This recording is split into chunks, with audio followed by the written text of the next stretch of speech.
pas. C'est ça, le droit criminel. La rencontre, Gibault-Strizac. Nicole, bonjour. Bonjour, Benoît. Bonjour. Écoute, d'abord, cet homme, ce petit pit de 3 ans là, qui reçoit une balle, est-ce qu'on a des précisions sur ce qui s'est passé? Bien, il y a des choses qui circulent, évidemment. On sait qu'on a logé des accusations contre un jeune homme de 19 ans qui serait son cousin, membre de la famille. Alors, on a déposé des accusations de négligence criminelle causant la mort, de possession d'armes prohibées et d'entrave à la justice.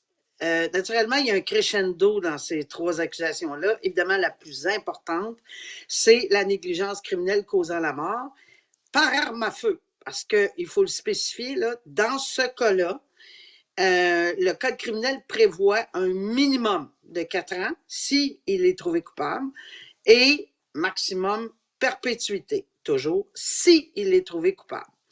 Maintenant, c'est sûr que ça prend... on ne fait pas juste accuser pour accuser, là. On comprend que le DPCP doit, ou le procureur de la Couronne, lorsqu'il dépose des accusations, c'est parce qu'on lui a remis des éléments d'enquête, j'imagine, toutes sortes de choses là, qu'on ne connaît pas dans le fond du détail, parce que c'est clair qu'on le saura un jour, mais qui a appelé le procureur de la Couronne à déposer, ou les procureurs de la Couronne à déposer ce genre d'accusation, c'est parce que c'est quelqu'un qui est insouciant sur la sécurité, qui aurait été insouciant sur la sécurité et la vie d'autrui en faisant quelque chose ou en omettant de faire quelque chose, puis que c'est vraiment un écart marqué par rapport à une personne raisonnable placée dans les mêmes circonstances. Ça, c'est la grosse définition, là. Alors, mais il y a bien des questions à ça, Benoît, parce que est-ce que cet individu, 19 ans, cousin, avait... D'abord, premièrement, on va évacuer l'intention, là. Plein de monde pense tout le temps qu'en criminel, ça prend une intention, puis une intention. Pas dans la négligence criminelle causant la mort. Pas besoin d'avoir l'intention. Au contraire, ça le dit en soi, là, être négligent. Au point où on a soit causé des lésions corporelles ou on a causé la mort en se souciant pas de la vie et de la sécurité d'autrui. Dans le cas qui nous occupe, oui, on a entendu le fait que peut-être qu'il n'était même pas dans la même pièce que l'enfant. Ouais. Bon, est-ce que manipuler une arme à feu, d'abord, premièrement, à qui l'arme à feu? Est-ce que c'était à lui l'arme à feu? Est-ce qu'il manipulait cette arme à feu sachant ou non qu'elle était chargée? Est-ce qu'il l'a trouvée en dessous d'une table? Est-ce que c'est à qui? C'est quoi? Qu'est-ce qu'il faisait avec l'arme à feu? Est-ce qu'il la regardait tout simplement et disait, ben voyons donc, est-ce que c'est un jouet? Excuse-moi, mais c'est pas un rouleau à pâte, là. C'est pas un rouleau à pâte, là. C'est une arme à feu. Comment ça qu'il y avait une arme à feu dans cette maison-là? Et comment ça que ce jeune-là... Ben oui. Mais est-ce qu'il savait? Parce qu'il y a des armes qui sont tellement identiques, on le sait, qui ressemblent à quelque chose de... Mais, en tout cas, là, il y a clairement... C'était chargé, clairement, là. À moins qu'on ait une démonstration et que la preuve va révéler qu'on l'a chargé. Ouais. Écoute, il y a tellement de... J'ai une question pour toi, Nicole, là-dessus. Ouais, j'entendais qu'il y avait on fouillait la rivière des Prairies là, pour retrouver cette arme-là. Ça va peser dans la balance? Oui, cette question-là m'est posée, puis elle est tout à fait légitime, puis c'est une bonne question. Tout dépend de comment l'enquête va se dérouler, puis des témoins présents au complet, incluant d'autres membres qui sont pas accusés, là, parce que je sais qu'il y a 2 autres personnes, dont une mineure, puis un autre, parce qu'il y a un frère jumeau, 19 ans. Comment on va comprendre ce geste-là? Qui l'a posé, premièrement, avec l'accord de qui? Est-ce que c'est la personne qui est accusée de négligence, qui s'est sauvée avec l'arme? Mais est-ce qu'il y a une panique qui s'est insérée, considérant tout ce qui venait de se passer, et qu'on panique? Parce que j'ai déjà vu dans ma carrière des gestes posés absolument incompréhensibles, mais qui ont été expliqués par une panique hors de l'ordinaire. Mais c'est sûr que si ce n'est pas le cas, et si on a voulu dissimuler et c'est pour ça qu'on a une accusation de tentative, pas de tentative, mais d'entrave à la justice. Ouais. Parce que si clairement c'est une entrave à la justice, ben oui, ça va peser dans la balance. Mais disons que c'est triste parce que le père qui est en Algérie, que j'entendais ce matin, il en veut pas parce que c'est un membre de sa famille, mais c'est ceux qui se questionnent pourquoi il y avait une arme à feu. Ça vient de où? Comment? Pourquoi?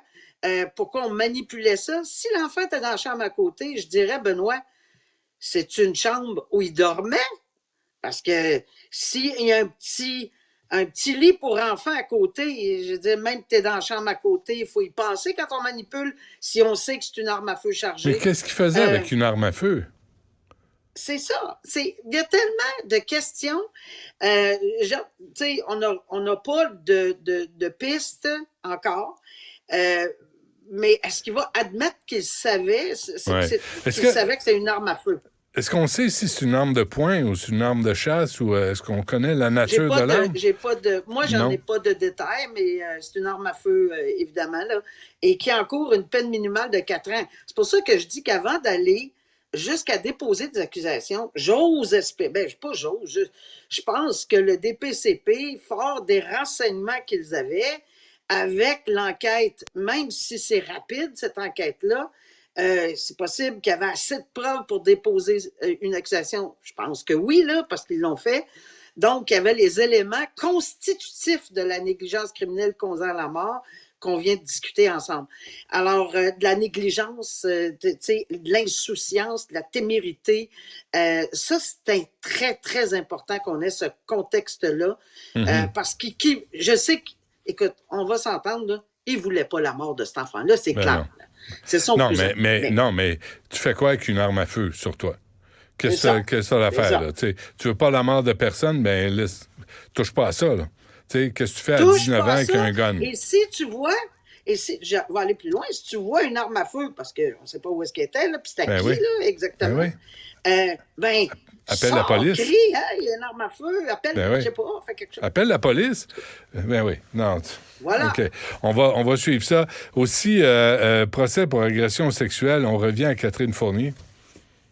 Ben, c'est parce que j'ai trouvé le texte quand même profond. Je sais que, c'est en boucle, on en a parlé l'année passée, elle a fait un documentaire, etc. Mais pour une personne, pour une victime d'agression sexuelle, dans un contexte pareil où son agresseur était, parce que c'est vraiment son agresseur, là, il a été condamné à 8 mois de prison. Alors, dans les circonstances, c'est traumatisant pour quiconque. Encore plus quand tu es une figure publique qui a dû voyager, qui fait face à une population qui était aimante de son député. Personne ne doute de ça, là, qu'il était aimé de sa population, etc. Mais c'est dur. Et moi, je lève mon chapeau et je continue que ça soit elle, parce que c'est un cas bien particulier, puis je pense qu'il fallait le souligner. Elle dit, ça fait 1 an, jour pour jour, qu'elle a mis les pieds, elle en tremblait, elle avait mal au cœur, puis elle met pas en garde, elle fait juste elle le dénonce, puis elle dit, continuez quand même. Tu sais, c'est un message d'espoir aussi de dire, c'est tough, là. On vit pas dans Walt Disney, là.